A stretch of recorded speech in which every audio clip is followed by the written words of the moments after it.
Hey there, Griever Gang. Welcome back to Griever Productions. Now, as a lot of you guys know, I'm a pretty big George Michael fan. I love the voice of the man, the way that he wrote the songs that he did. Incredibly talented. Like, one of the very few, like one of those generational musicians that they come along, they leave their mark on the world, and then they're gone too soon in a lot of cases. And I genuinely do feel like that when it comes to George Michael. Absolutely gone too soon. I mean, he was only very early 50s when he passed. And he still had a lot to go, I think, like, musically. I mean, like, he'd just come out with the song White Light, talking about his experiences, with pneumonia and that sort of thing. It was a very, very interesting song where he was praising the people, he was praising music, he was praising God for, allowing that recovery to happen, and then out of nowhere, he's just gone. You know what I mean? It's a weird situation. And if I was a conspiracy man, I'd say that there was something a little bit sus about it, to be honest, but I'm not. The thing is, I thought I had listened to all of his stuff, all of his discography, and for the most part, I have. But this song apparently appeared in the movie Last Christmas, which is a movie, again, that I have seen, but I don't recall this song. I don't recall if it was like a song that was in the credits, because frankly, when it comes to credits, I don't usually pay that much attention, which is a bad habit, and I really shouldn't do that. But yeah, again, this is one I don't recall this one, where it is or what it is. So I wanted to give it a look. I wanted to have a listen to it, because this one was released after he passed as a single, and again was featured in the movie. So we're going to have a look at this one together.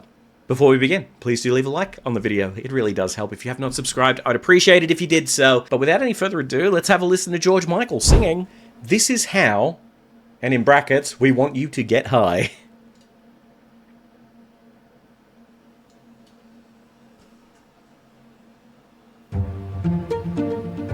So you raise another glass, looking for a different space.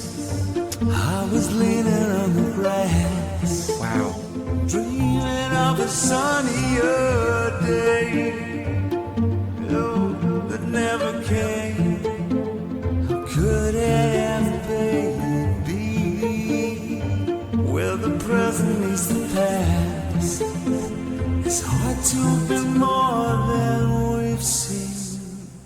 Wow. Your daddy was a drinker. Oh.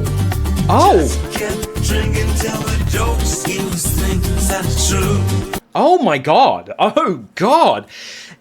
Look, here's the thing. Here's the thing with George. You can never really tell at the beginning of a song what it's going to be stylistically. And this is what appeals to me so much about what he did, is he has this incredible, beautiful tone, this voice that is just so clean and clear and almost like it's prim and proper, right?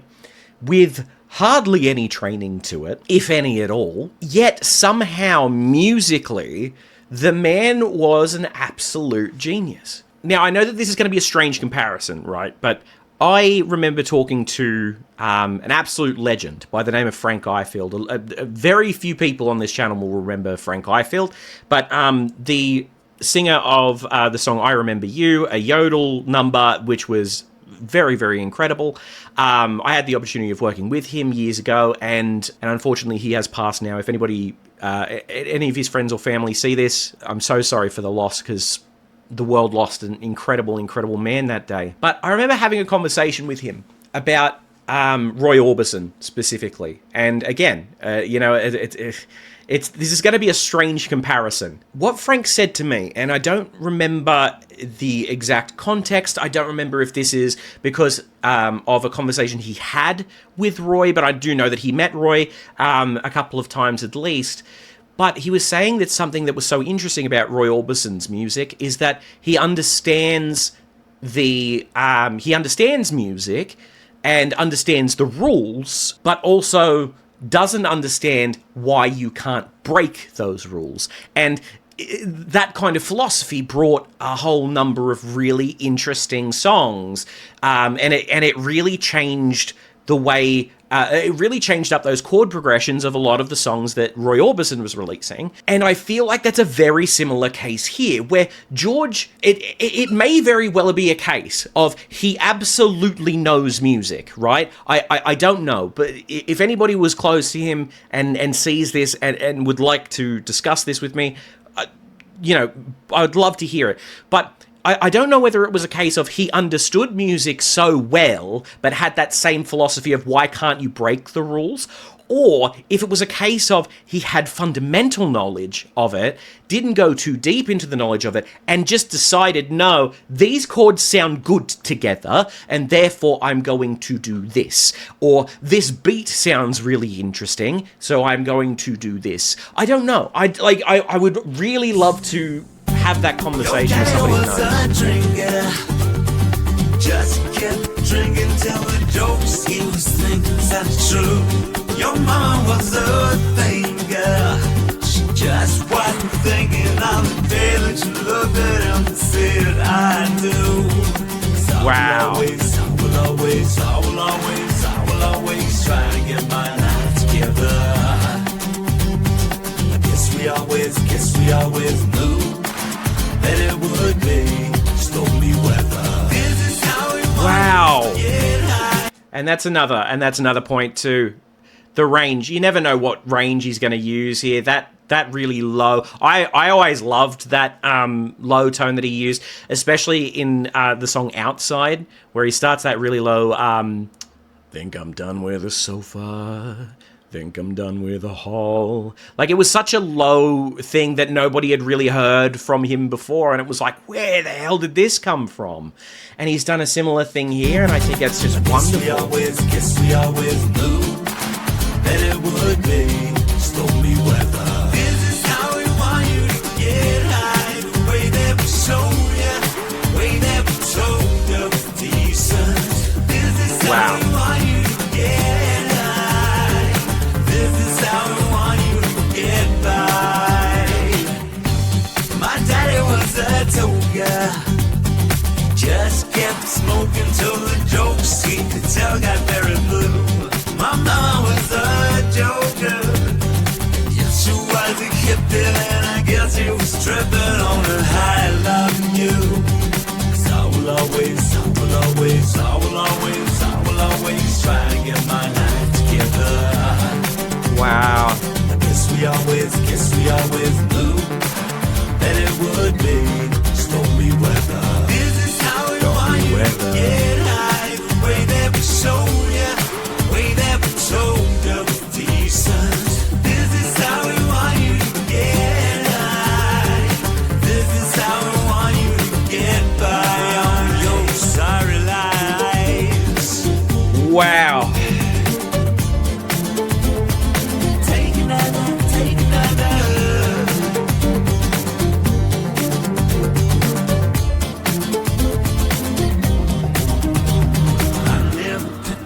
In my life, or raise a hand to my wife, or saw the children as the things to play. I never dropped a pill and a drink. I know how low it can sink. My heart is better than that. To fight in my life, or raise a hand to my wife, or saw the children as the things to play. I never dropped a pill and a drink. I know how low it can sink. My heart is better than that. Wow. Looking for a different space, dreaming of a sunnier day, that never came. How could it ever be? Where the present meets the past, it's hard to be more than we've seen. Crazy. It's hard to be more than we've seen.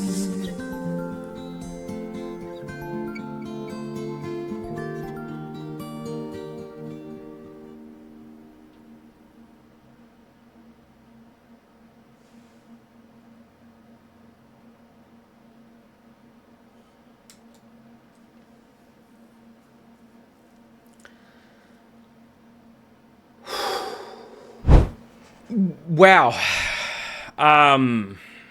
Look, when it comes to George's stuff, I have the utmost respect for everything that he does, that he did, from original stuff to covers, you know. If you haven't heard the album Songs from the Last Century, probably 2 copies were sold in this country, and I have one of them. I'm not even kidding. It's not an album that sold very well, like in terms of George's releases anyway. It is stunning to see, like that whole album is absolutely stunning. The way that he remade all of those songs, oh man, that's it definitely shows an artist. Sorry, I'm kind of getting emotional doing this because George had such an impact on music as a whole, not just as a whole, but specifically on my life as well.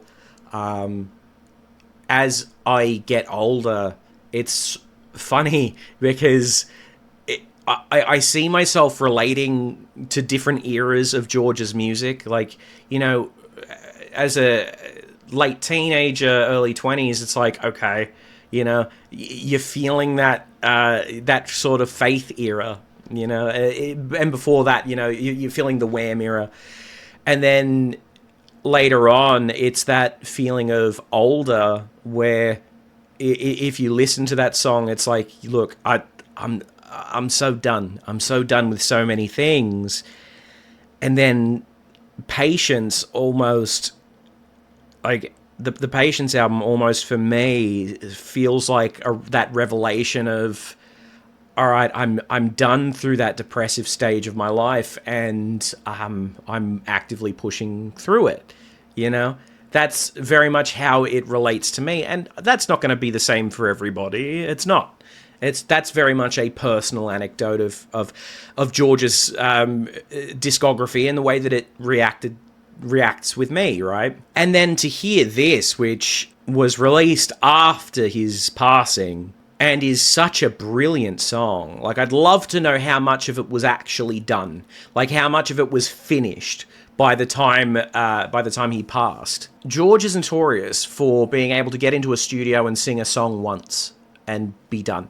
I think it was the song I Knew You Were Waiting for Me. Was that the one he did with Tina Turner? No, Aretha Franklin. Sorry, there was one he did with Tina, I believe. But no, not Tina Turner. It was Aretha Franklin, and I'm so sorry. I got that one mixed up. There was a, I think it was a documentary in which they had recorded Aretha's stuff, and then they've gone, okay, yep, no worries, we can send George in. They spent a lot of time, you know, mixing and mastering Aretha's stuff. And then George goes in there and does it in one take, and they went, oh, yeah, that's fine. And George was kind of like, no, do you need it again? They're like, you don't have to. Like, we've got enough to work with here, just off the one take. And that's the beauty of George, you know? Like, there's something about that voice and something about the way that he used it that was, and I don't use this word often,